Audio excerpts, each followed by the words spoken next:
AP మీద concentrate చేద్దాము.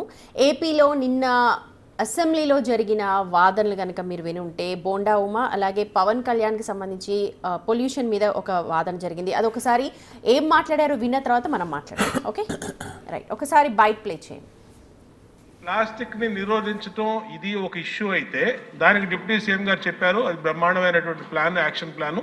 దాన్ని నిర్వహించి ఎమ్మెల్యేలు ప్రజాప్రతినిధులు అందరూ బాధ్యత తీసుకుంటే బ్రహ్మాండంగా జరుగుతుంది అధ్యక్ష. కానీ ఫ్యాక్టరీల పొల్యూషన్ అధ్యక్ష, ఇక్కడే ఉన్నారు కృష్ణయ్య గారు, చైర్మన్ గారు, పెద్ద పెద్ద వాళ్ళందరినీ కూడా వాళ్ళు మరి ఏం ఇన్ఫ్లుయెన్స్కి గురవుతున్నారో తెలియట్లు. కానీ రామ్కి పరిశ్రమ అధ్యక్ష ఈ పొల్యూషన్ దాంట్లో ఆయన కూడా వెళ్ళి విశాఖపట్నంలో ఇన్స్పెక్షన్ చేసి వచ్చారు. ఆయనే చెప్పారు ఆయన నోటెంట చాలా పొల్యూషన్ని డైరెక్ట్గా సముద్రంలోకి వాళ్ళు ఇండస్ట్రియల్ వ్యర్థాలని, ఈ ఫార్మాస్యూటికల్ వ్యర్థాలని వదిలేశారని చెప్పారు. అలాగే గౌరవ ముఖ్యమంత్రి గారు కూడా దాని మీద స్పష్టమైన ఆదేశాలు ఇచ్చారు, అలాంటి వాటి మీద చర్య తీసుకోండి అని. దాని మీద చర్య తీసుకోరు అధ్యక్ష. మున్సిపాలిటీస్ పనిచేయాలి. Everything you cannot completely directly correlate with pollution control board. అలాగే వారిది నేను ఆయన సరిదిద్దుకోవాలో లేదంటే నాకు తెలియదు, కానీ ఒక మాట అయితే చెప్పదలుచుకున్నాను. ఇది అందుబాటులో ఉండరు, ఇవన్నీ తప్పు. రాగానే గౌరవ మనకి చైర్మన్ గారికి కూడా చెప్పాను, first pollution control board open చేయమని. అదొక వాస్తవం ఏంటంటే పొల్యూషన్ కంట్రోల్ బోర్డు సామాన్య మనిషికి సంబంధం ఓన్లీ ఇండస్ట్రియల్ కనెక్టెడ్ అనుకుంటాను. ఇది ఫస్ట్ టైం కృష్ణయ్య గారు వచ్చాక వారికి తెలియజేసిన హీ హ్యాస్ ఓపెన్ ఇట్స్. ఎవరైనా సరే ఎనీ ఆఫీస్కి వెళ్ళిపోయి మీరు పొల్యూషన్ కంట్రోల్ బోర్డు ఆఫీస్కి వెళ్తే మీకు అది ఓపెన్గా ఉంటుంది. దానికి నేను బాధ్యత తీసుకున్న తర్వాత మొట్టమొదటి చేసిన అధ్యక్ష. కాబట్టి దీని మీద అవగాహన కల్పించాలి. అసలు వెళ్తే కొంత సమాధానం, ఎందుకంటే first of all there is extensive employment shortage ఉంది, దానికి అదొక మేజర్ సమస్య. అలాగే వారు లేవనెత్తింది ఇంకొకటి రామ్కి సంస్థ మీద, వారికి షోకాస్ నోటీస్ ఇష్యూ చేయడం జరిగింది, యాక్షన్ తీసుకోవడం జరిగింది. అలాగే చాలా వ్యర్థాలు వదిలేస్తున్నారు ఇవన్నీ. అంటే ఒక ప్రాబ్లం ఏముందంటే ఏదన్నా సరే స్ట్రిక్ట్ యాక్షన్ తీసుకోవాలి అంటే ఎన్ని ఇండస్ట్రీస్ మూతపడిపోతే మనకు తెలియదు అధ్యక్ష. నాగేశ్వర్ గారు, అది నిన్న ఏంటంటే ప్రతిపక్షం లేదు కాబట్టి ప్రతిపక్ష పాత్ర కూడా వాళ్లే పోషించారు అని చెప్పి నిన్న అన్నారు. ఎందుకంటే గతంలో జరిగిన కొన్ని తప్పులు ఏవైతే ఉన్నాయి ప్రభుత్వంలో అవన్నీ కూడా ప్రజలకు తెలియజేయాలి, అసలు ఏం జరిగింది, ఎక్కడ ప్రాబ్లం అని చెప్పడానికి ఇది ఒక స్ట్రాటజీగా అనుకున్నారు. కానీ అక్కడ జరిగిన కొన్ని విషయాలని చూస్తూ ఉంటే కొంచెం డిఫరెంట్గా కనిపిస్తోంది. డైరెక్ట్గా పవన్ కళ్యాణ్ పేరు తీసుకున్నారు బోండా ఉమా. అండ్ ఇప్పుడు అంతర్లీనంగా ఏమనిపిస్తుంది అంటే పెద్దవాళ్ళకి అంటే తెలియకుండానే బోండా ఉమా ఫ్లూక్లో పవన్ కళ్యాణ్ పేరు తీసుకున్నారు, అందుబాటులో ఉండరు, ఆయన చెప్తేనే చేస్తామని చెప్పి అనేంత పరిస్థితి ఉందంటారా? అంటే అసలు ఏముంది అనేది మనకు తెలియదు అంతర్గతంగా ఏం. కానీ ఇద్దరు చెప్పింది వాస్తవం.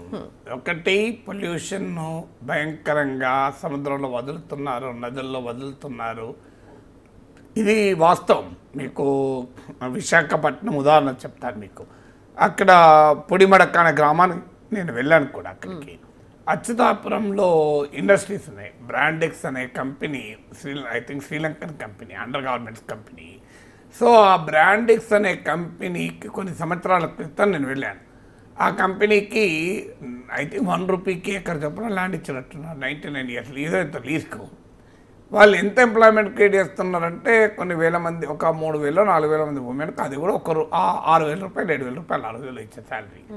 కానీ అది వదిలిన వ్యర్థ పదార్థాలు పొడిమడక దగ్గర అనుకుంటా, గుర్తున్నంత వరకు కొన్ని ఏళ్ల క్రితం ఆడ 10,000 మంది మత్స్యకారులకు ఉపాధి లేకుండా చేసేసారు. అందువల్ల ఇండస్ట్రియల్ పొల్యూషన్ నదుల్లోకి సముద్రాల్లోకి కలుస్తున్నదన్నమాట నిజం. దాంట్లో ఏమీ డిస్ప్యూట్ లేదు మీకు. అది అన్ని నదుల్లో కనబడుతుంది ఇది. ఎందుకంటే ఇండస్ట్రియల్ ఎఫ్లూయెంట్ ట్రీట్మెంట్లు పెట్టి వాటిని వదలాలి, కానీ అది చాలా కాస్ట్లీ ప్రాసెస్. అందువల్ల వదులుతారు. ఇప్పుడు కంపెనీలు ఇది ఒకటే కాదు, మీకు ఇండస్ట్రియల్ ఎఫ్లూయెంట్ గ్యాసెస్ చూడు రాత్రిపూట వదిలేస్తుంటారు. So this is a reality. Pollution control board అనేది అంత ఎఫెక్టివ్గా పనిచేస్తుందా అంటే అనుమానాస్పదమే. సో అందులో డౌట్ లేదు. కానీ పవన్ కళ్యాణ్ అన్న మాట కూడా నిజం. యాక్షన్ అంటూ తీసుకుంటూ మొదలు పెడితే ఎన్ని ఇండస్ట్రీస్ మిగులుతాయో కూడా తెలియదు. ఎందుకంటే it's a wide spread problem. ఇది ఒక్క రోజులో పవన్ కళ్యాణ్తో స్టార్ట్ అయ్యేది కాదు, పవన్ కళ్యాణ్తో పోయేది కాదు. సో అందువల్ల ఇండస్ట్రియల్ పొల్యూషన్ ట్యాకిల్ చేస్తూ అంటే ఎవరు ఆంధ్రప్రదేశ్ ఇండస్ట్రీ కూడా రాడు, ఎందుకంటే ఇంకో చోట ఏది పట్టించుకొని స్టేట్ ఉంటుంది, అక్కడికి వెళ్ళిపోతారు. ఇప్పుడు ఏమో రాష్ట్రాల మధ్య ఇన్వెస్ట్మెంట్ కొరకు పోటీ రాజకీయ కారణంగా ఏ కారణం వెనక్కి కావచ్చు. మనకు అమర్ రాజా పైన జగన్ ప్రభుత్వం రెస్ట్రిక్ట్ పెడితే వెంటనే బీఆర్ఎస్ ప్రభుత్వం ఆహ్వానించింది. మీకు ఇలా మీకు కేరళలో కైటెక్స్ విషయంలో అక్కడ గవర్నమెంట్కు కైటెక్స్కు మధ్య ఘర్షణ వస్తే మన ప్రత్యేక హెలికాప్టర్ పంపి ఆ కైటెక్స్ ఎండీని తెలంగాణకు పట్టుకొచ్చారు. సో నిన్న కాక మొన్న బెంగళూరులో ట్రాఫిక్ బ్లాక్ బక్ బెంగళూరులో ట్రాఫిక్ బాగా ప్రాబ్లం, అక్కడ సీఈఓ అనడితోనే లోకేష్ వెంటనే రా అన్నాడు. ఇలా కాంపిటేటివ్ ఇండస్ట్రియల్ ఇకో పాలసీ ఎన్విరాన్మెంట్లో మనం బతుకుతున్నాం. అందువల్ల పవన్ కళ్యాణ్ అన్న దాంట్లో కూడా రియాలిటీ ఉంది. కానీ but somewhere it has to begin కదా, అది ఒక్క రోజులో ఒక్క రాష్ట్రంలో జరగదు, దేశమంతటా జరగాలి. అప్పుడు దేశంలో కూడా ఏమవుతుందంటే ఇక్కడ ఇండియాలో కనుక మనం స్ట్రిక్ట్ చేస్తే వాళ్ళు వెళ్ళిపోయి ఇంకో థర్డ్ వరల్డ్ కంట్రీలో మళ్ళీ ప్రొడక్షన్ షిఫ్ట్ చేస్తారు. సో అందువల్ల ఇట్స్ ఏ బిగ్గర్ ప్రాబ్లం. అయితే మీరు అన్నట్టు ఇది రొటీన్గా అయితే ఒక మెంబరు ఒక మినిస్టరు ఇద్దరు కూడా ఒకే కూటమికి చెందిన వారు, ఇందులో ఏమీ పొలిటికల్ డిఫరెన్సెస్ లేవు. అందులో రామ్కి పేరు తీశారు, అది వేరే క్వశ్చన్. కానీ ఫండమెంటల్గా ఎందుకు అంటే ఇది ఆ పవన్ కళ్యాణ్ జనసేన నాయకుడు, బోండా ఉమా తెలుగుదేశం ఎమ్మెల్యే కనుక ఛాలెంజ్ ఇది. సో అక్కడ ఛాలెంజ్ ఇచ్చింది. మరి ఇది నిజంగానే తెలియకుండానే ఆ నాయకత్వానికి జరుగుతుందా అనే చర్చ మొదలైంది. అంటే అలా పవన్ కళ్యాణ్ కార్నర్ చేసినట్టు జరిగిందా కదా అని. బట్ అది వెరీ డిఫికల్ట్ టు స్పెక్యులేట్. కొన్నిసార్లు పర్సనల్ డైమెన్షన్స్ కూడా ఉంటాయి, వ్యక్తిగతమైన విభేదాలు ఉంటాయి, వివాదాలు ఉంటాయి. సో లేదు కొన్నిసార్లు యాక్సిడెంటల్గా కూడా డిస్కషన్ ఇంకో టర్న్ తీసుకోవచ్చు. కానీ చంద్రబాబు నాయుడు ఇప్పుడున్న పరిస్థితుల్లో తన సభ్యుల్ని మీరు పవన్ కళ్యాణ్ పైకి ఎగదోసేటువంటి వాతావరణం ఉందని నేను అనుకోను. చంద్రబాబు నాయుడు ఏం పవన్ కళ్యాణ్ వదులుకోవడానికి ఇప్పుడు ఏదో రెడీగా ఉన్నాడు అనుకుంటే అది పొరపాటు. అది ఎందుకంటే డయాస్ మీద బ్రదర్ అని లేకపోతే అన్నయ్య అంటూ లోకేష్ మాట్లాడుతూ ఉంటారు, చంద్రబాబు కూడా చాలా ప్రియారిటీ ఇస్తూ ఉంటారు. క్షేత్రస్థాయిలో అక్కడక్కడ జనసేన టీడీపీకి మనకు కాన్ఫ్లిక్ట్స్ కనిపిస్తూ ఉన్నాయి.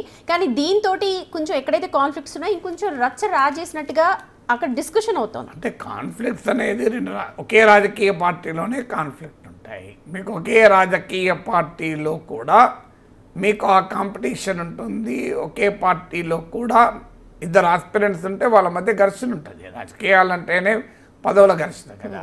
అందులో రెండు పార్టీలు అయినప్పుడు ఒక ఎమ్మెల్యే సీటే ఉంటుంది.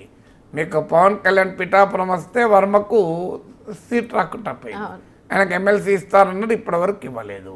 మీకు ఒంగోలులో బాలినేని జనసేనకు వస్తే ఆటోమేటిక్గా టీడీపీ నాయకులకు ఇబ్బందికరంగా ఉంటుంది. సో ఇది ఎక్కడైనా జరిగేటువంటి అంశమే. ఎందుకంటే రెండు పార్టీలు అటు జనసేన ఎక్స్పాండ్ కావాలనుకుంటుంది, టీడీపీ నాయకత్వంలో అది దానికి రెసిస్టెన్స్ ఉంటుంది. ఎందుకంటే మా సీట్లు తీసుకెళ్లారని ఇది రోజు రోజుకు ముదురుతుంది కూడా. ఎందుకంటే జనసేనకు ఇప్పుడు 21 సీట్స్ వచ్చాయి. నెక్స్ట్ టైం మళ్ళీ 21కి ఒప్పుకుంటారా? ఇప్పుడు బీహార్లో మనం చూడడం లేదా? కాంగ్రెస్ పార్టీ ఎక్కువ సీట్లు అడుగుతోంది. ఈ ఇండియా కూటమిలో చిరాగ్ పాస్వాన్ ఎన్డీఏలో ఎక్కువ సీట్లు అడుగుతున్నాడు, ముఖ్యమంత్రి పదవి కావాలంటున్నాడు చిరాగ్ పాస్వాన్. జనసేనకులో రేపు అసహనం మొదలవుతుంది, పవన్ కళ్యాణ్ ముఖ్యమంత్రి కావాలి అని. వాళ్ళు శాశ్వతంగా చంద్రబాబు నాయుడు ఆ తర్వాత లోకేష్ ఆ ముఖ్యమంత్రి కావడానికి జనసైనికులు ఎందుకు పవన్ కళ్యాణ్ కావాలంటారు? They want Pawan Kalyan to be the CM.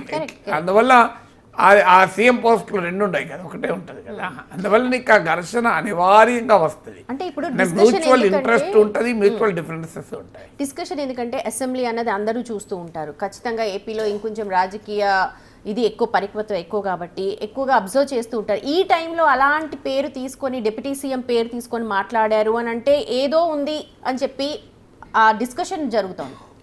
అంటే డెఫినెట్గా డిస్కషన్ ఆ పాసిబిలిటీ ఉంటుంది. కానీ అది ఏమై ఉంటుంది అనే దానికి ఇప్పుడు అనంతపురం ఎమ్మెల్యే జూనియర్ ఎన్టీఆర్ పైన ఇష్టం వచ్చినట్టుగా వ్యాఖ్యానాలు చేశారు.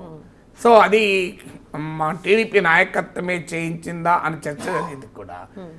కానీ నాయకత్వం ఈ సమయంలో జూనియర్ ఎన్టీఆర్ పైన చేయించాల్సిన అవసరం ఉంటుందా? నేను జూనియర్ ఎన్టీఆర్ వాళ్ళకి ఏం పోటీగా రావడం లేదు కదా, కానీ జూనియర్ ఎన్టీఆర్ పైన ఆ రకమైన వ్యాఖ్యలు చేసిన తర్వాత ఏ చర్య తీసుకోకపోవడం అనేది ఇష్యూ అయిపోతుంది. మీకు అదో పెద్ద ప్రశ్నగా మిగిలిపోయింది. ఎందుకు మరి జూనియర్ ఎన్టీఆర్ పైన అది కూడా అసభ్యకరంగా మా ఆయన తల్లి పైన ఇలాంటి వ్యాఖ్యలు కూడా చేసినాక అదేదో నార్మల్ విమర్శ కాదు కదా, చాలా అవమానకరంగా అన్నాడు కూడా.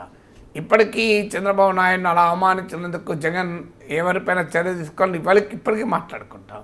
మరి ఎందుకు చంద్రబాబు నాయుడు చర్య తీసుకోవాలని ఆన్సర్ లేదు. ఏదో మందలించారని తమ అనుకూలంగా ఉండే పత్రికల్లో ఫీలర్ వార్తలు రాయించుకున్నారు తప్ప బహిరంగంగా ఏ చర్య తీసుకున్నది లేదు కదా. సో అందువల్ల ఇలాంటివి లేనప్పుడు ఏమవుతుందంటే అనుమానాలు పెరగటానికి స్కోప్ ఉంటుంది. ఇప్పుడు టార్గెట్ పవన్ కళ్యాణ్గా ఒక పార్టీ సభ్యుడు మాట్లాడినప్పుడు సహజంగానే ఆ ఊహాగానాలు వస్తాయి. కానీ ఇప్పటికిప్పుడు రాజకీయ వాతావరణం చూస్తే అదేదో చంద్రబాబు నాయుడు లోకేష్ పవన్ కళ్యాణ్ కావాలని టార్గెట్ చేస్తుంటారని అనుకోను. అది కేవలం యాక్సిడెంటల్గా జరగచ్చు, లేదా వ్యక్తిగతమైనటువంటి ఇష్యూస్ ఏమైనా ఉంటే కూడా ఉండవచ్చు కూడా. ఓకే, దీని మీద ఎవరైనా క్లారిఫికేషన్ ఇవ్వే అవకాశం ఉందంటారా? రాజకీయాల్లో క్లారిఫికేషన్ ఉండవు.